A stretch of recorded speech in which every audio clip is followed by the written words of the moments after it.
All right. Hi, everyone. Hello. Hello. You guys are a guinea pig. Thanks for giving us. So I'm just gonna introduce you briefly. We're start with Daniel. We have actually, it's quite exciting. We have a bunch of premieres with us from all of you. So Daniel Guliyev with Bastard from Azerbaijan. You're here with your world premiere.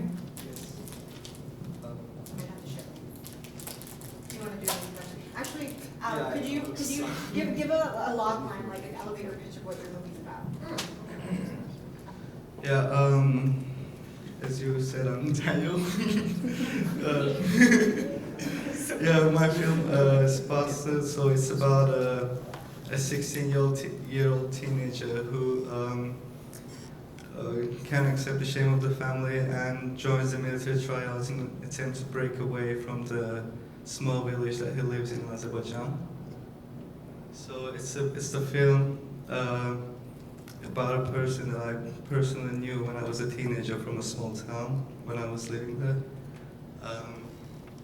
So that's the inspiration so I started writing the script and explore his life. And then we have Manon Amacouty. And you're here with The Little Mermaid from France, and this is also your world premiere. And you had your world premiere yesterday, your screening. So give us your elevator pitch. Yay!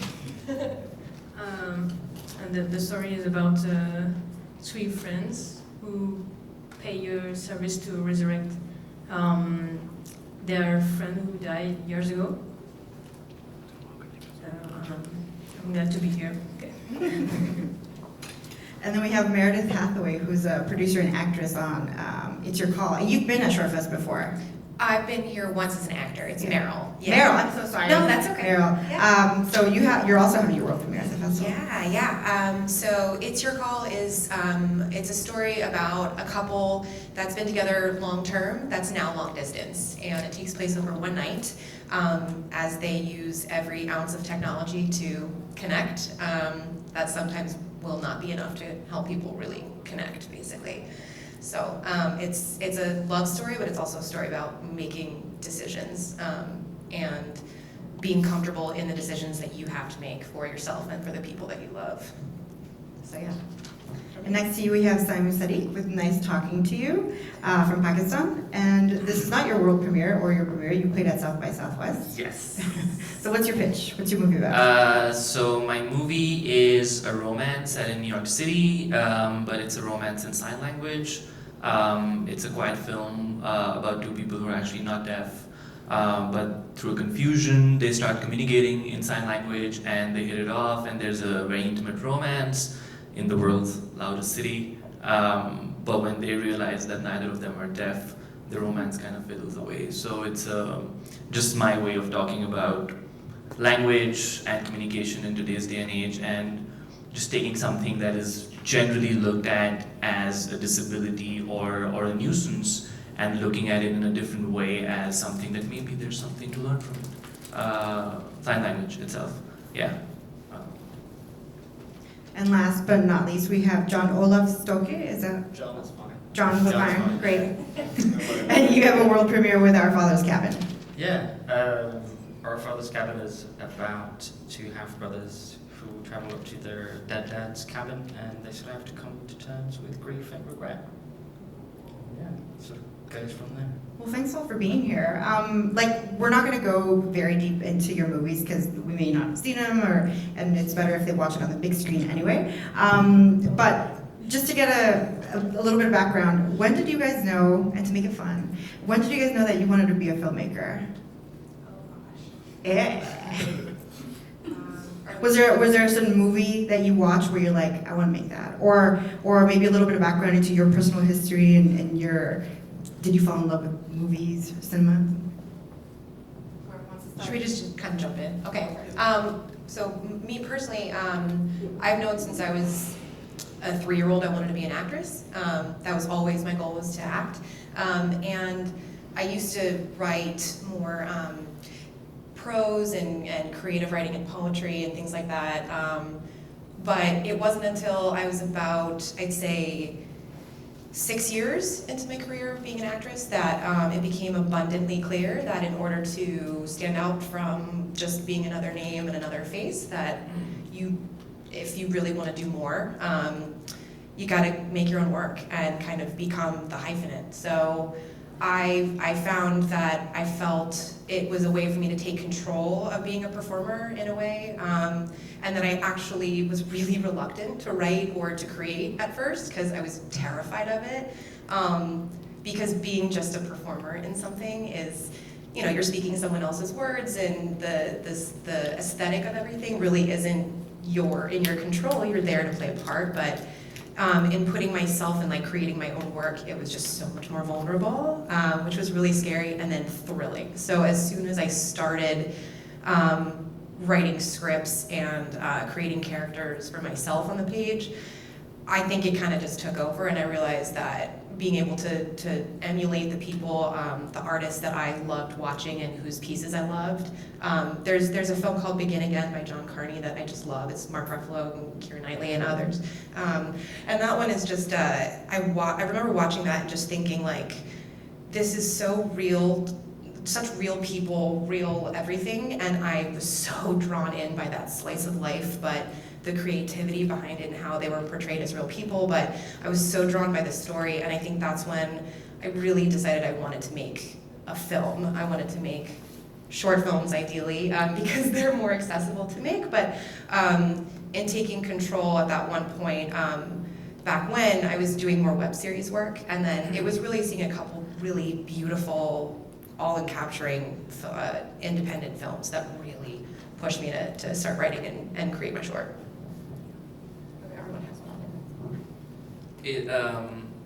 It's funny because every time somebody asks me that question, I try to give like a different answer because I don't really know what the actual answer is. Because where I come from in Pakistan, it's not really a profession. Like it's a hobby, or it's something that you do on the side. So in a way, I don't know if I still know it for sure that I am a filmmaker. You know, whenever I show somebody my film, I just look for that kind of validation that you think I'm a director, you think I'm good enough. But on the other level, actually, I grew up watching all of the like Bollywood films because I come from Pakistan, and I always used to like mimic the scenes, or they copy the dances, you know, always the girls' part, always. And so I think like everybody around me kind of got a sense that he is into something different from the regular doctor, engineer, whatever.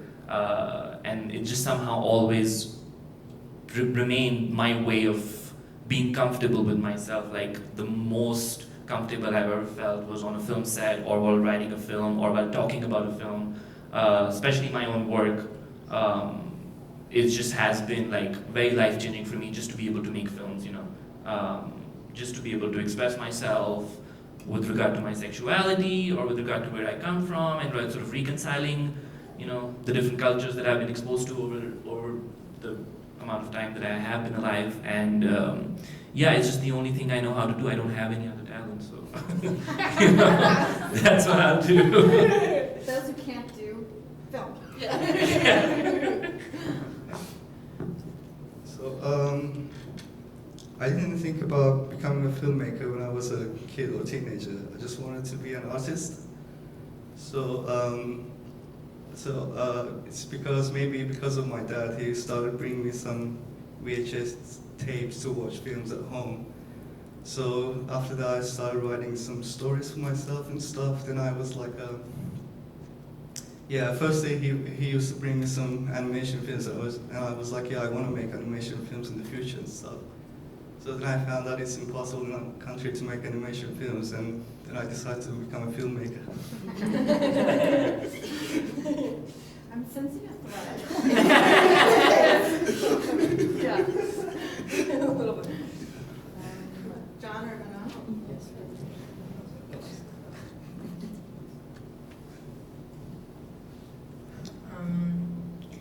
I think it's my parents, because I watch a lot of movies when I was a child and until now.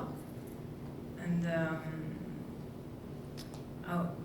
I used to write for fun, and I went to cinema school, but I don't yeah, I love movies, so I wanted to know more about how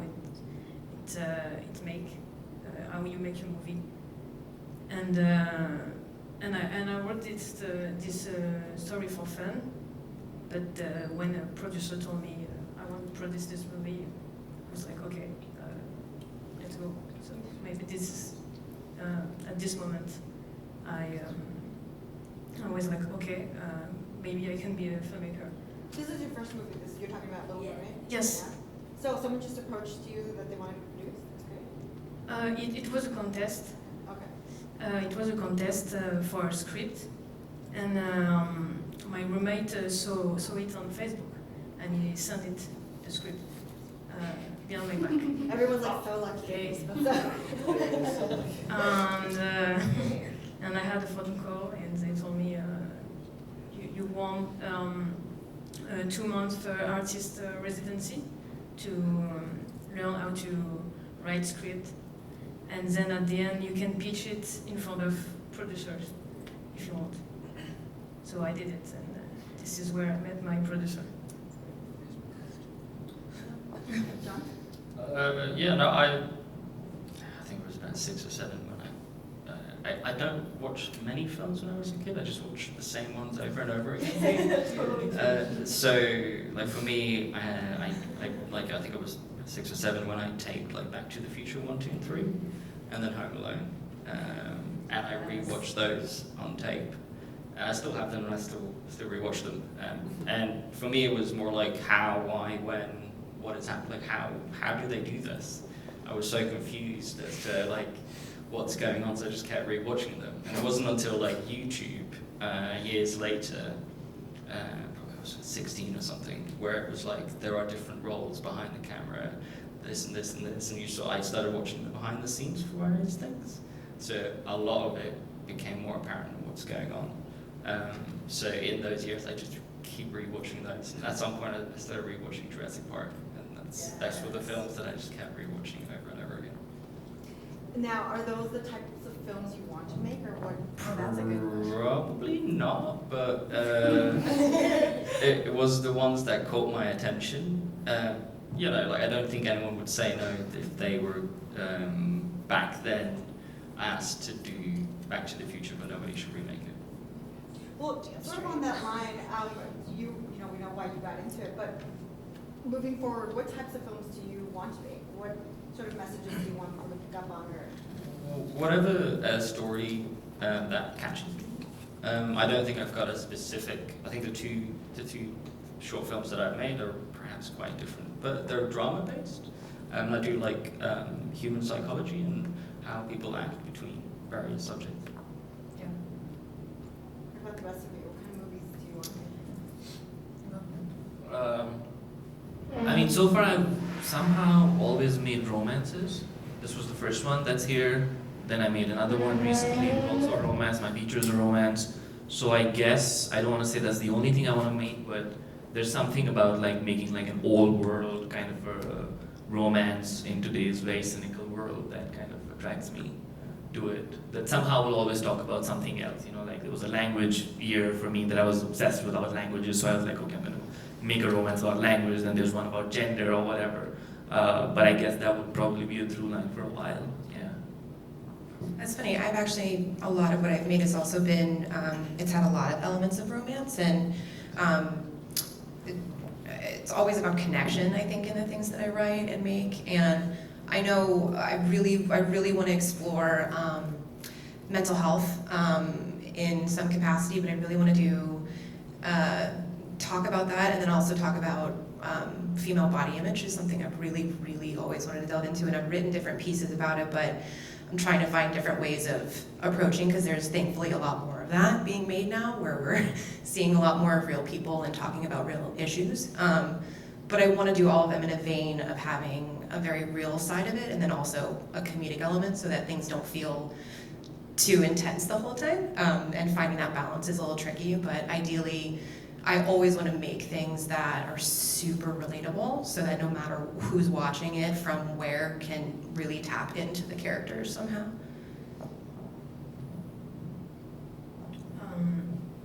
I like the subject of growing up, like what you believe, what you have to do to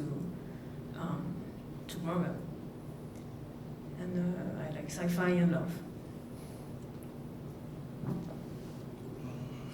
I like exploring the human relationships. So I really like exploring the writing character-driven drama. So finding the changes in their lives and special moments and turning points. And also I like showing the people that you don't usually come across in your daily life. So they live in extreme places or villages on top of the mountains and stuff like that.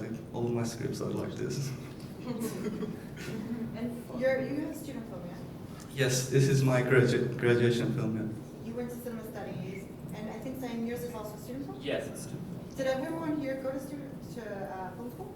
No. Yes. I actually am really curious, and you don't have to answer it, but people who didn't go to film school and people who went to film school all have opinions on film school. That's true. So I'd like to get your take on it, and you don't have to answer because it's being filmed, so if you're not comfortable, but I'm curious. I personally didn't go to film school. I actually went to college as a dance major originally. I danced for a very long time, and I always knew I wanted to perform as an actor or leader, but I didn't necessarily, avoid applying or going to film school, but I think I was lucky enough that when I started booking commercials early on as an actress, just being on set, I was that person where I would just go and talk to everybody and I would observe everything, and I loved like being on a set and learning that way.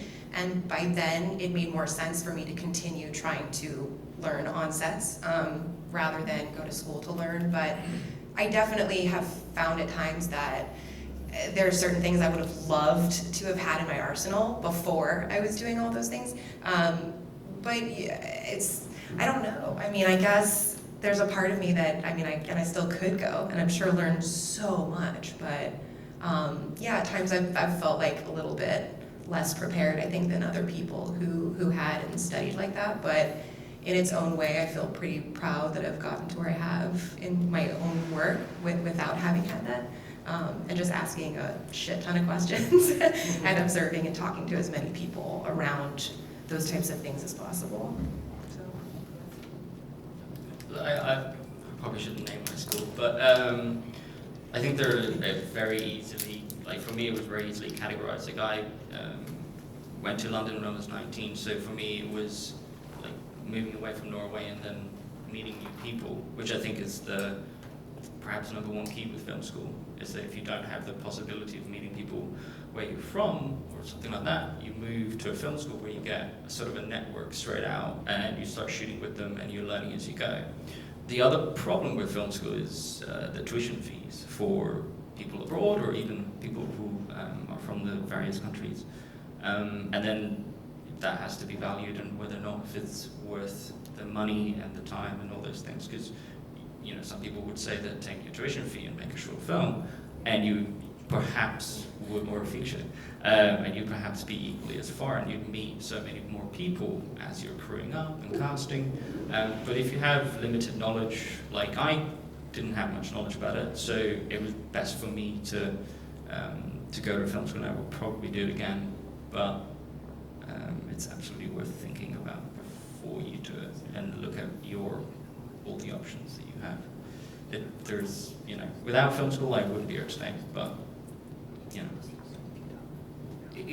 just want to, it's interesting what she said, because she said that sometimes she misses what she could have learned at film school, and because I've spent 4 years now, and I can name my film school, it's Columbia, because I paid a lot of money to them, so I can trash them a little bit here as well. I love it, but it's a very specific thing that they teach. And every film school has a very specific thing. So, 2 years in, I was like, oh, I'm trying to do the same thing that everybody else is doing now, but 2 years ago, I was doing lesser work. It was not that good, but it was my own.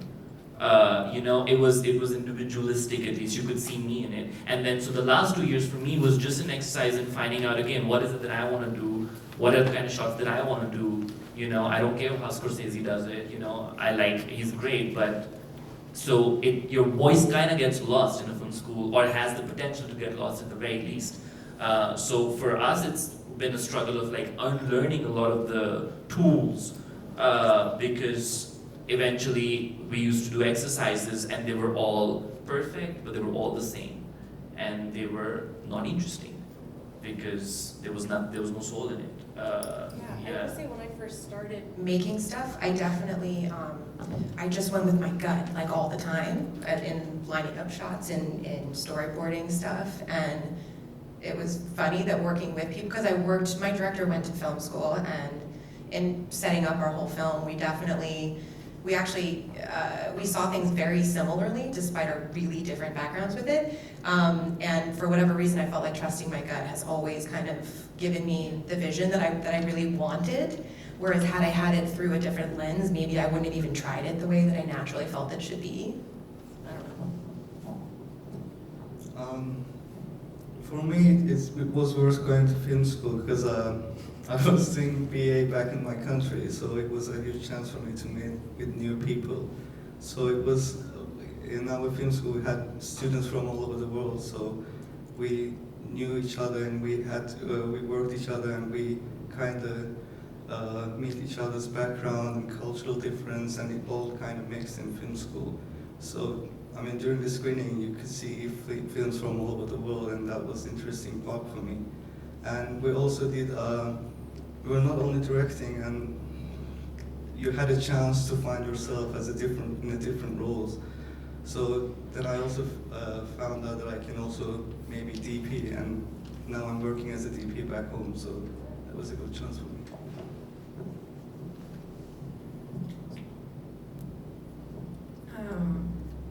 Same, it's networking, like mainly it's great, like to meet people who wants to work in the industry and become friends, and now we call each other and we are working maybe each other, so that's great for that.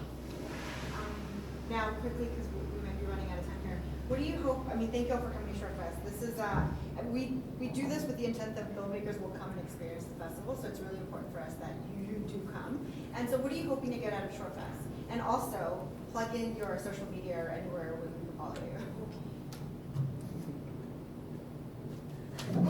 John. Okay. For me, since it was a world sort of premiere and stuff, it was I wanted to see it on the big screen because I hadn't seen it before, and for me that was the most important.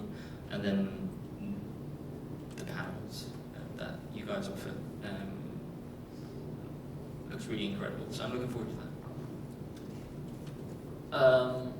I mean, there's two things. One, honestly, is just like watching your film with an audience, and it's just amazing. You know, it's the best thing ever. Like I would go anywhere if they're playing my film. I would go anywhere if I had the money.